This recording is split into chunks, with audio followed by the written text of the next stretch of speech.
My daughter gave me a call and said, hey, I got an old TV, we got a new one, this one doesn't work, you can have it as a project and then do with it what you want. Throw it out, sell it, whatever, we don't want it. Come and get it.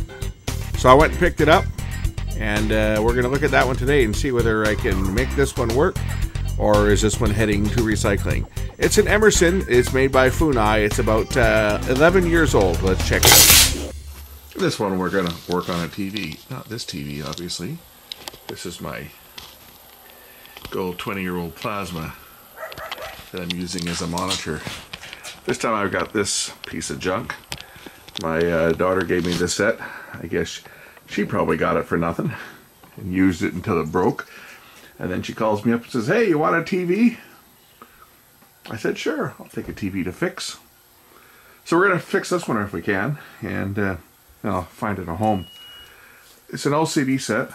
Let's take a look at the back and see what it's got for inputs. I bet it's got a lot.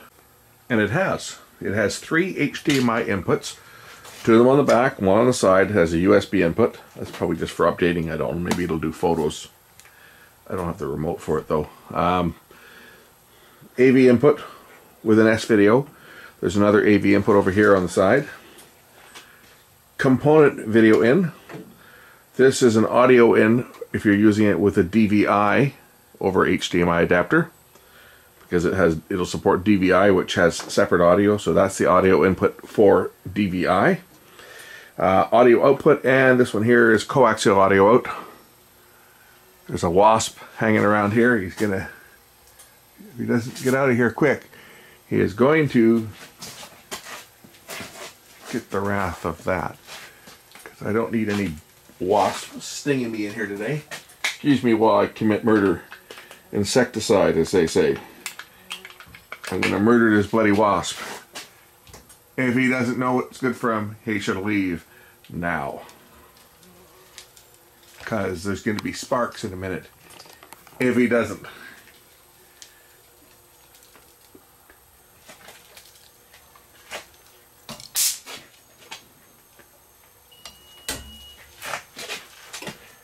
That got him.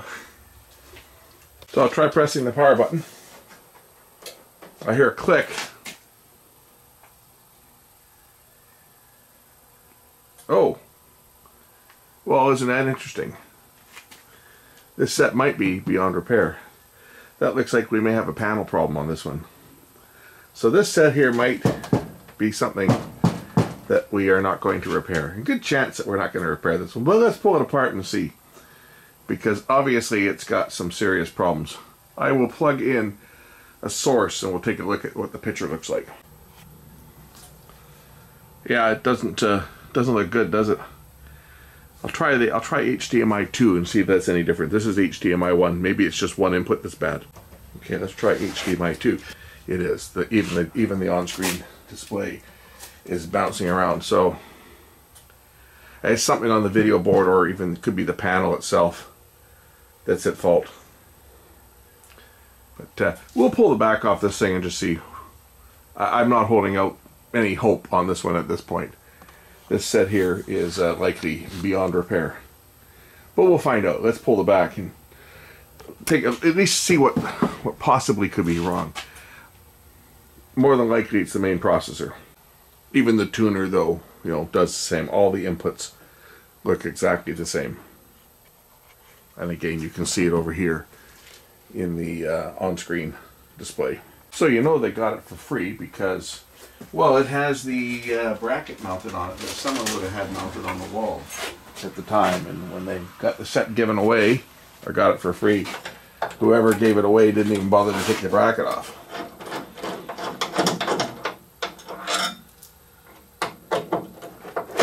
So I got myself a free bracket. Not that I have the other half of it, but actually the other half of a bracket is still sitting up on my wall.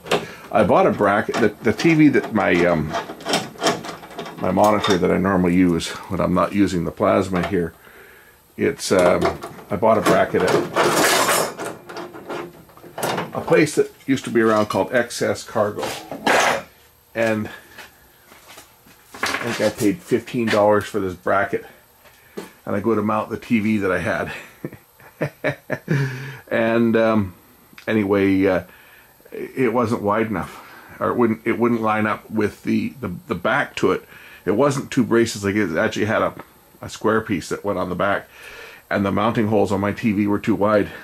So I had to mount it to a piece of thin plywood and then mount that to the mount, because when I got it, it says fits all TVs up to 48 inches or 42 inches or whatever it was, and the TV I've got to 34 inch, but it's a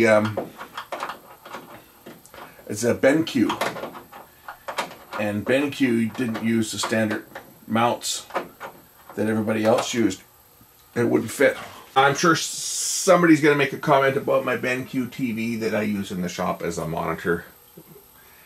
I got it given to me. It's like a 2000, and I think it's a 2003 model. It doesn't even have HDMI. It has DVI, and I can use it with my camera with an adapter cable. It's old. I got it given to me the same as the plasma that's right over here. By the way, this TV I'm working on is made by Funai. So this is a 2003 Panasonic plasma. One of the first ones I fixed, actually. It was given to me. That is, you want to talk about a complex TV? That TV has about 18 circuit boards in it.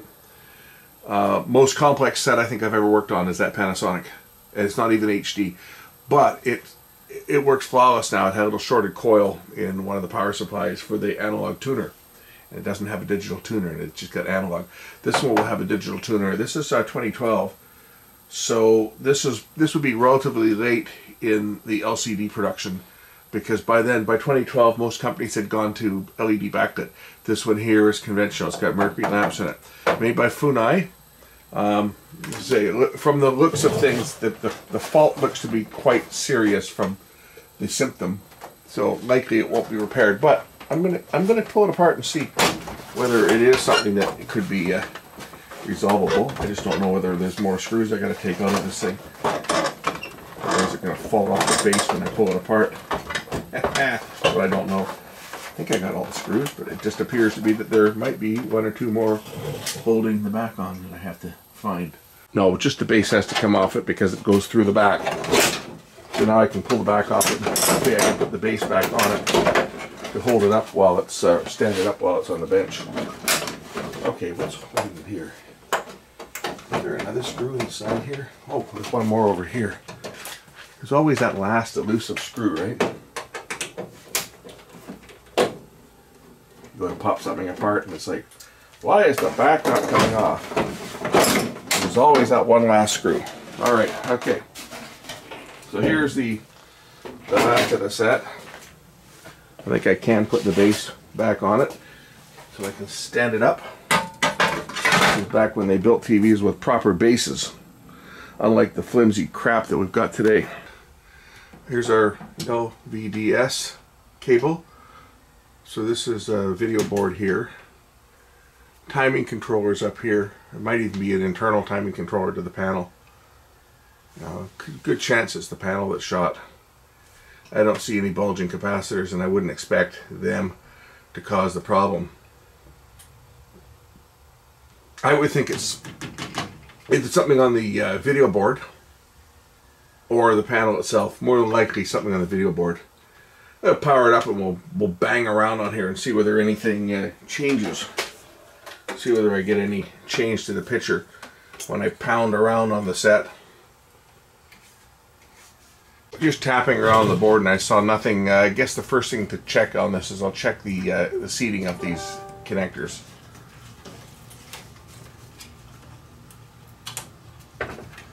Because certainly if there was a loss of a signal, it could certainly cause problems. I'm just going to try reseating these connectors. Let's make sure that there's nothing on here. If this doesn't fix it, then this is going to go in the garbage. I'm not going to spend any time on a set like this. The last TV I fixed that was given to me, I had to put caps in the power supply, and I put it up for sale, and I finally sold it. I got $10 for it. And the guy sends me a picture of it playing a hockey game. He says, "Wow, great TV, love it." Had a great picture. I was almost tempted to keep it for the $10 I was asking for it, just to get rid of it. I mean, these old sets are just not worth anything. It's hard to see the stupid connector in. Try doing the top one first here. That's in.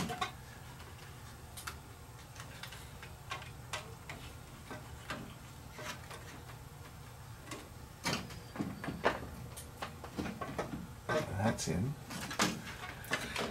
Everything's plugged in, I think, now. I already took this one out. Okay. Power it up and see what it does. See if it's made any difference. Oh, that didn't sound good. What happened there? Did I kill it? I think I killed it. I think I killed it. What happened?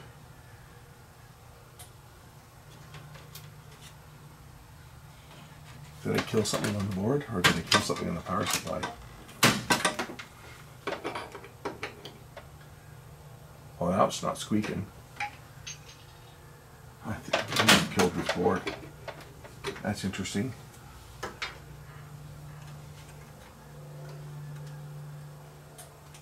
I don't see any shorts here.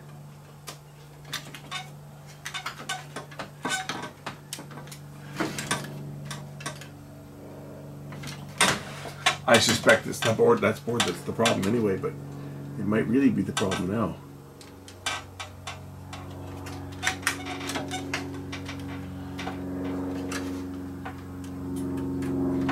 Got in. It's all the way in solid. If you look up to the top of the screen on the label, you will see that it's just the one plug plugged in. See if it squeaks. It's a Samsung panel. Squeaking. Okay. Does this one have a short? Yeah, Samsung made the panel for this set. I don't see any traces that are damaged on here, and it was plugged in square. And it really only goes in one way.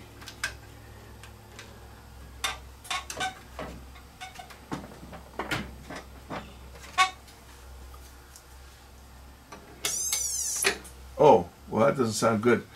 Something on this board is foobar. Either that or it's the panel. Unplug the panel and see if it still squeaks. Something on this board is screwed. Okay, well, I think that answers that. We'll pull the board off just for the hell of it.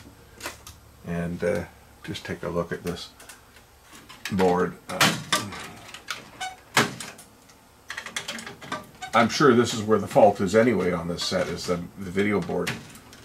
It's either the video board or the screen. It's one of the two that's failed on this. It's more than likely this board, because everything goes through here, right? Even the analog inputs and the on-screen display and everything is generated here on this board. Well, this is the interface board. Everything goes up to this video board to be processed for the screen. This is where the main processor is, right here. And that's likely where the fault is. And now it's really where the fault appears to be, because the set won't even turn on now. It just screeches when I plug it in. The only thing I did was I unplugged those connectors and plugged them back in.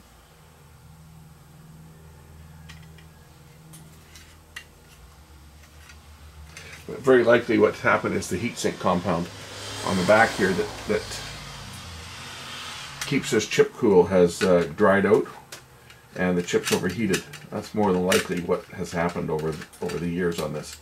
At least on this set, they screwed the HDMI connectors down so that they didn't break off. Like some TVs that start with S and end with G.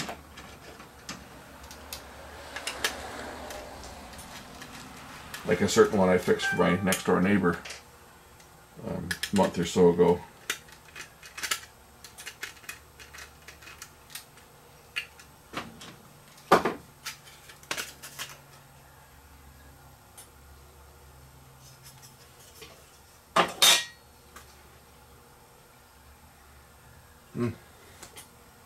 Get a few caps on it.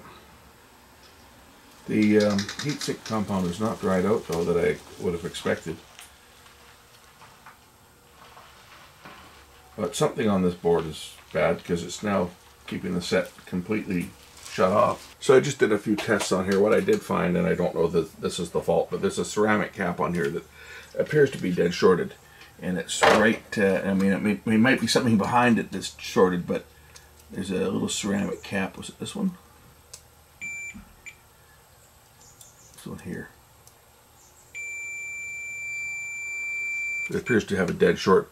I'm going to clip it and see whether the set does the same thing. Okay, I've clipped the part out.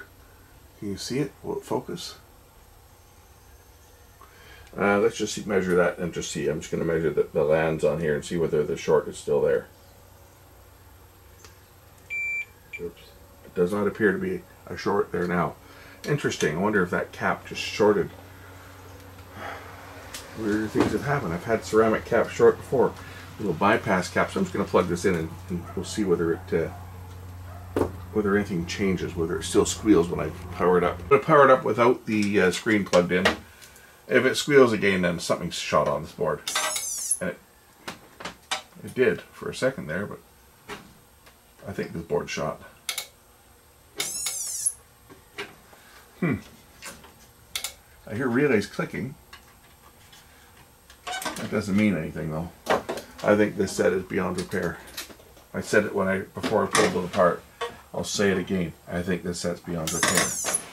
I don't think it should make that noise. But it's turning on. I see a flash on the screen.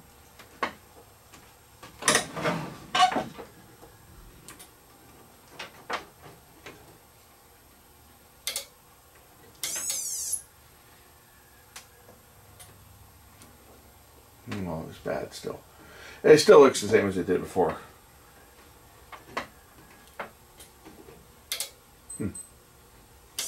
Don't know why it's squeaking like that. It didn't squeak before, but it's squeaking now. But the set's turning on, and I've got the same interference pattern on the screen. So it's more than likely this board here. It's either this board or the screen itself. I don't know if there's a T-Con board on this or not. It might be all combined into the one unit, and it's just one LVDS cable that drives the screen, and everything to drive the screen is on the glass. So I mean, it's either this board is bad or the screen is bad. It's one of the two, but either way, it doesn't matter, because regardless whether it's the board that's bad or the screen is bad, this set is beyond repair, and I'm going to leave it at that.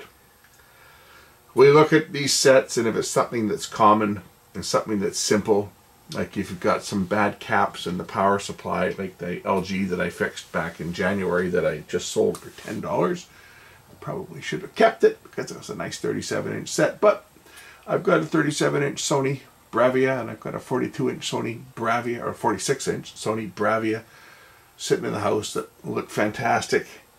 I got a little Toshiba 34-inch sitting here that nobody wants, and I've got a Samsung 56-inch plasma, I think, that nobody wants, and I don't have a base for it though, otherwise I probably could sell it.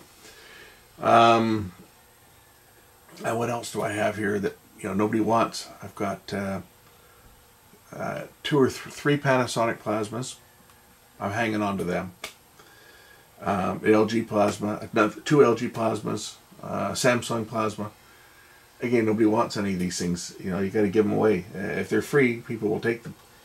And that's what ended up happening with the LG set. I mean, I didn't make any money selling the TV, but I did make money from people who watched the video of me fixing the TV. And, well, I'll make money from you guys that watched me walk away from this one. But again, it's something we do. We try to save them if it's economically viable to do it. But once you start changing main boards on things, then it becomes uneconomical to do it. So that's it for this one. This one here is heading to recycling. And yes, before you guys even suggest it, I will keep the power supply board off this. I won't bother with anything else, but power supply is going to have, well, I'll have some caps on there that are probably okay, but mainly the MOSFET transistors and diodes and stuff. They may be usable down the road, so I will hang on to the power supply. What? It didn't break. What the hell? This set would have been any good even when it was fixed, because there's a lot of deep scratches on the screen. This thing won't break. How do you break a screen? I see people that break their screens. How do you break their screen? Like, I'm hitting that set relatively hard, and it ain't breaking. I wonder if that will break it. You wouldn't even break it. A 10-pound battery dropping onto it, and it won't break the screen. What gives? Okay, well, off to recycling it goes. Thanks for watching.